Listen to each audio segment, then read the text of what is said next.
Recent గా మీరు కంటికి సంబంధించి చూస్తున్న సమస్యలు ఏంటి? రీసెంట్గా మనము పిల్లల్లో అయితే కంటి సమస్యలో మోస్ట్ కామన్గా చూసేది సైట్ ప్రాబ్లమ్స్. దాంట్లో షార్ట్ సైట్ మయోపియా అనేది చాలా కామన్గా చూస్తున్నామండి. సో ఈ మయోపియా అనేది పిల్లల్లో ఈ కాలంలో ఎందుకు ఎక్కువగా కనిపిస్తుంది అంటే first because it is a lifestyle disorder. అంటే ఇప్పుడు మనం ఒక డిజిటల్ ఎరాలో ఉంటున్నాము. పిల్లలు 2-3 ఇయర్స్ ఏజ్కే they are getting use to devices, laptop కానీ టీవీ కానీ ఫోన్కి చాలా అలవాటు పడిపోయారు. సో దానివల్ల మనము ఈ షార్ట్ సైట్ మయోపియా అనేది ఇప్పుడు ఎక్కువగా చూస్తున్నాం. అంటే పిల్లల్లో వచ్చేదే మయోపియానా లేకపోతే ఎవరిలోనైనా వస్తుందా మయోపియా?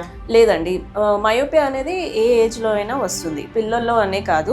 ఎవరైతే ఎక్కువగా స్క్రీన్ టైంకి అలవాటు పడిపోయి ఉంటారో వాళ్ళకి వస్తుంది.